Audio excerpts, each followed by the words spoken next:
Mom, I just spent hours cooking your favorite dishes mashed potatoes and grilled ribs with your special recipe. I'm hoping to bring them to you and see a smile on your face. Why are you so incredibly stubborn? Do you honestly believe that a few measly dishes can change everything? Don't be so naive. I'll just throw them in the trash like I've thrown away your efforts before.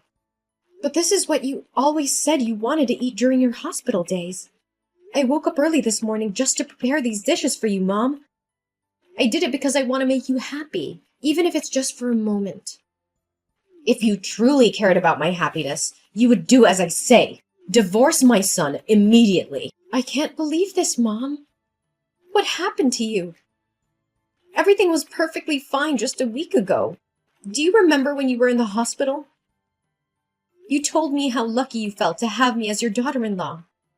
I said that because I needed someone to take care of me without bothering my son. You know it well I had a stroke, and you spent a whole month tending to me in that hospital.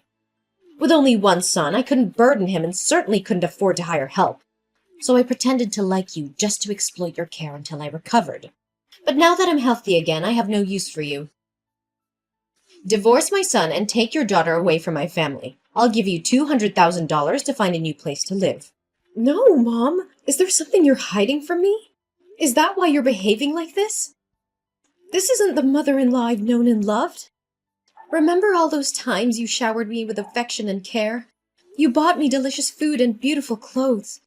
And on the day Lily was born, it was you who supported and looked after us, allowing me to rest. I refuse to believe that you hate me. I've made myself clear, yet you still don't understand? I only pretended to love and appreciate you because I needed someone to take care of me until I got better. You were a convenient means to an end. A way to ensure my well-being without inconveniencing my son. But now I don't need you anymore. You're nothing but a burden, and your presence angers and disgusts me. How can you say such cruel things, Mom? If there's something about me that you dislike, just tell me. I'm willing to change. Can't you see how much I love you and consider you my real mother? Ever since I was abandoned by my own mother and left at that orphanage at the tender age of 3, I've never known the love of a true family. It wasn't until I met Paul and became part of your family that I finally experienced what it means to be loved by a mother. I won't divorce Paul over some absurd reason like you not liking me. I won't let go of the only family I have. Do you honestly believe that I treated you well because I actually liked you? It was only because you were pregnant with my grandson that I pretended to be nice to you. I thought having a grandson would change things. But truthfully, I never liked you at all. And let's face it, your background is utterly disdainful. I seriously suspect you manipulated my son into marrying you just to get into this house. No, Mom, that's not true. I truly love Paul. From the moment I found out I was pregnant, I never forced Paul to marry me. I made it clear that I could raise and take care of the baby on my own. It was actually you who said you wanted me to be your daughter-in-law. Why are you suddenly changing your tune and treating me so differently? You're testing my patience.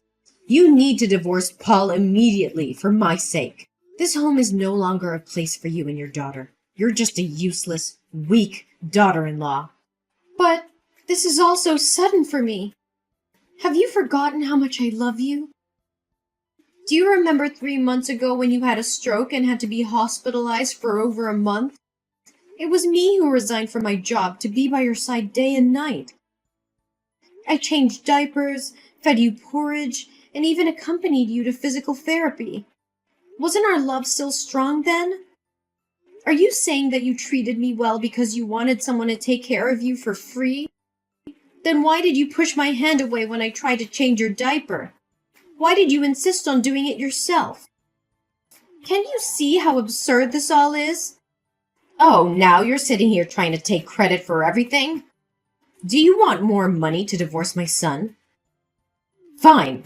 I'll give you $200,000 and the house I'm living in. That's all I managed to save my entire life. Of course, I'll still ask Paul to provide monthly child support. So please understand that it's time for you to leave my house. No, Mom. I never wanted your money. I just hope you won't force me to divorce Paul. I don't want to lose a mother again. I've already experienced abandonment once, and I don't want to go through it again. Mom, maybe it's the side effects of your medication that are making you irritable, but you don't really mean to chase me away, do you? Enough with your manipulative words, Wendy. I've had it with your presence in this house.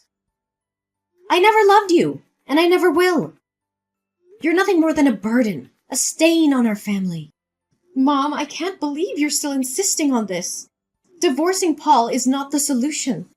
We can work through whatever issues you have, but tearing family apart is not the answer. I don't want to hear your excuses or pleas, Wendy. I've made up my mind. Divorce my son and leave our lives for good. You're not welcome here anymore. But what about the love we shared? The moments we cherished together? Is all of that meaningless to you now? I've always considered you my family, my mother. How can you turn your back on me like this? You were never truly part of this family, Wendy. I tolerated you out of necessity, but I never loved you. It's time for you to face the truth. Divorce my son and leave before I take further action. This is so hard for me to comprehend, Mom. I thought we had a connection, a bond that went beyond blood. I've given my heart and soul to this family, to you and Paul. How can you discard that so easily? Mom, I'm going to pretend that today's conversation didn't happen and assume you're under the influence of drugs or something to behave this way. I cannot and will not comply with your unreasonable request. Your sentimental words mean nothing to me, Wendy. Just do as I say and leave. This is the end of our relationship. Mommy, Sandra, your neighbor just texted me and said you fell down the stairs yesterday. Mom, why didn't you text me when you fell? Are you in the hospital or at home so I can take care of you right now? What? Why is Sandra contacting you? Since the day you got sick, I've been worried. But since you don't want to live with us, I have no choice but to ask Sandra to keep an eye on you. And if you have any problems, tell me immediately. Fortunately, Sandra agreed to help. So that's why Sandra has been frequenting my house lately? Is she spying on me for you? How dare you invade my privacy like this? Mom, it's not about spying on you. It's about my genuine concern for your well-being. But since you shut me out and locked the door, I had no other option. Please, Mom, tell me how you're doing. Where are you? Let me take care of you. I don't need you to come here. I have my new daughter-in-law to take care of me now. Oh, she's so much better than you. It's a shame she wasn't my daughter-in-law from the start. Mom, new daughter-in-law? What are you talking about? Oh, didn't I mention it? Paul has agreed to divorce you. He's found someone else, and I fully support him. This girl is carrying my grandson, and I prefer her over you. Isn't that reason enough for you to believe me? What? So you're telling me Paul is having an affair, and not only are you aware of it, but you also condone his actions? How could this happen? Why not? My son did nothing wrong. He was just seeking his own happiness. I've been telling you all along. You should have divorced Paul before discovering this painful truth. So that's why Paul has been distant and sleeping on the sofa at night? I thought it was just work stress. I had no idea he was betraying our marriage. Stop avoiding the truth. Accept the divorce, take the money, and stay away from my family. I'm about to become a grandmother, and I won't let you ruin this for me. I'll make sure the new daughter-in-law receives the respect she deserves. No, Mom. I won't accept this without hearing it directly from Paul's own mouth. Even if he has betrayed me, I am still your daughter-in-law for now. I have a duty to care for you. So please, tell me which hospital you're in. What is wrong with you? Why are you so stubborn, clinging to me when I clearly want nothing to do with you? You don't owe me anything. Despite your pitiful past, must you cling to me like a burden? Do you have some kind of mental illness? Actually, I do owe you my life. Do you remember 15 years ago when you risked everything to save a little girl in a pink dress clutching a bunny bear? In the process of saving that girl, you got hit by a car and injured your left shoulder. How do you know that?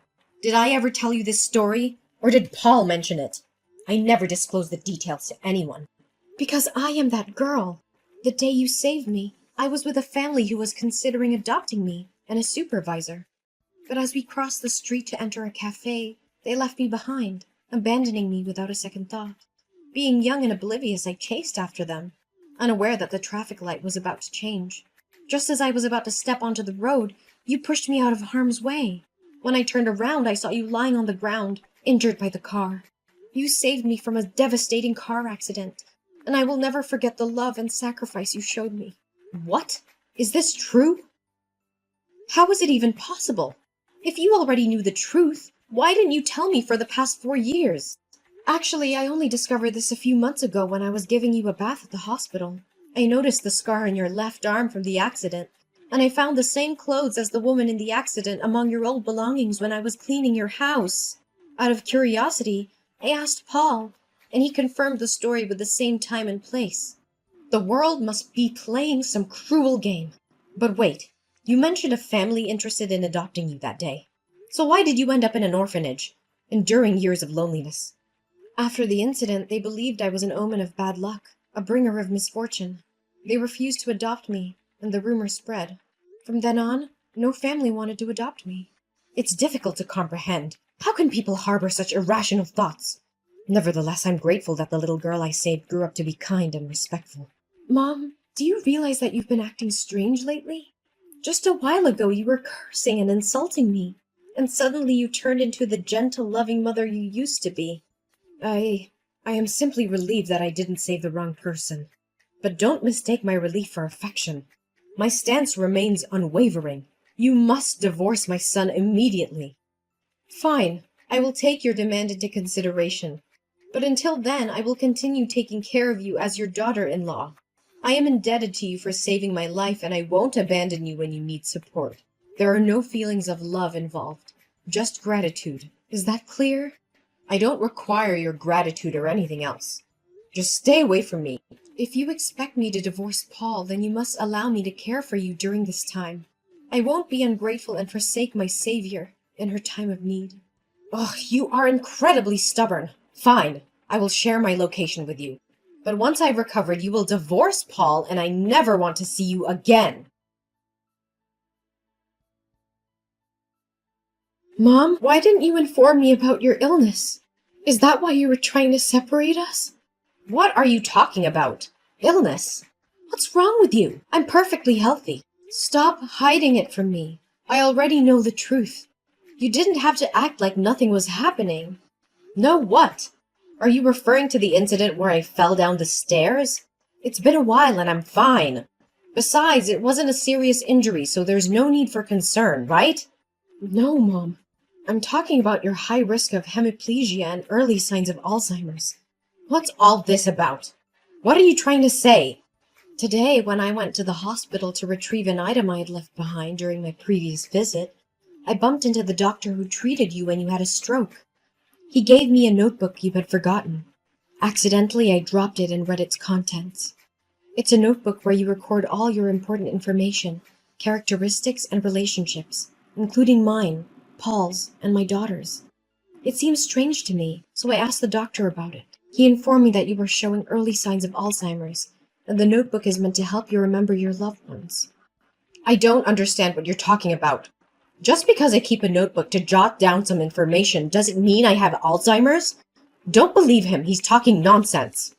Mom, I have seen your medical records. It also mentions the high possibility of you experiencing hemiplegia. The doctor informed you about this a few weeks ago. Is this the reason you pushed me away? Why would I hide such information from you? I made it clear that I wanted you out of the house so I could marry my new daughter-in-law. Why are you still deceiving yourself? I'm perfectly healthy. I don't have any diseases. Are you making up stories? You keep mentioning your new daughter-in-law, but I never saw any woman during the time I was taking care of you. Did you mention she intentionally pushed me into desperation and forced me to divorce Paul? And is she truly pregnant with Paul's daughter? Yes, it's true that she's pregnant with Paul's daughter, which is why she couldn't come and take care of me as often. I knew it all along. So you've been intentionally lying to me? Mom, just admit it. Admit that you fabricated everything to push me away for some reason. What nonsense are you talking about? Did I say something wrong? Last time you told me that Paul's mistress was pregnant with a boy. But just now when I asked if it was a girl, you admitted it. If it's true that you sent me away because I couldn't have a boy, how could you forget the sex of the baby? I just made a mistake while typing. There's nothing wrong. Yes, I pushed you away because you couldn't give me a grandson. I wanted you to divorce Paul. Mom, you never kicked me out because I couldn't have a son. And now I'm certain that what the doctor told me is true. You set a trap for me? How dare you do that? Mom, enough with the lies and deceit. I won't let you manipulate me anymore. I demand to know the truth. Why are you really pushing me away? What is the real reason behind all of this? I can't. No more evasions, Mom. I deserve to know. We've been through so much together, and I've been by your side when you needed me. I won't let you shut me out like this. Tell me what's really going on. Fine, Wendy. You want the truth? The truth is, I'm scared. I'm scared of losing my independence, my control over my own life. I see my health declining, and it terrifies me. I pushed you away because I thought it would be easier to face it alone. Mom, did you know that you were really sick and hid it from me? How could a mother be like this? Taking care of a mother is the responsibility of the child. If you have any fate, I will live my life in regret. No, I don't think that way. I just believe that you are a good girl and you deserve a mother-in-law who loves you more than having to work hard to take care of a mother who can't take care of herself. I didn't want to be a burden to you. What about Paul's affair and you having a new daughter-in-law? I need to come clean about something else, Wendy. The story about Paul's affair and the new daughter-in-law was also a fabrication. When Paul and I went to the doctor that day, we received some devastating news. It turns out that Paul has a high risk of developing heart disease.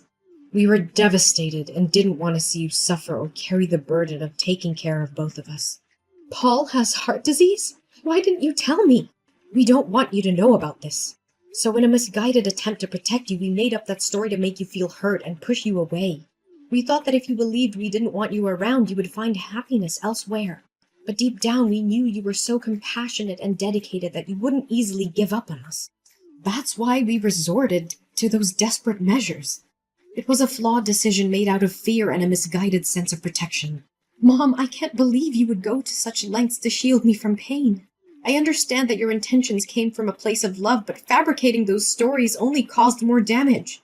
We should have faced these challenges together as a family. Wendy, I appreciate your kindness and willingness to forgive, but I still believe it's in your best interest to find a new mother-in-law who can provide the care and support you deserve. I don't want to be a burden to you or hold you back from finding happiness elsewhere. Mom, I understand your concern, but I want you to know that I am committed to being here for you and Paul. I married into this family because I love Paul and I care deeply for both of you. I don't see you as a burden. I see you as family, and family takes care of each other no matter the challenges we face. Wendy, you're truly selfless and compassionate, and I'm grateful for that. But I want you to consider your own happiness as well. It's not fair for you to give up your dreams and aspirations for us. You deserve to have a mother-in-law who can be there for you without any limitations. Mom, my happiness lies in being here for you and Paul, in building a strong family bond and in supporting each other. Life is not always easy and challenges will come our way, but together we can face them. I won't give up on you or our family. We still have a chance to make things right and create a loving and fulfilling future together.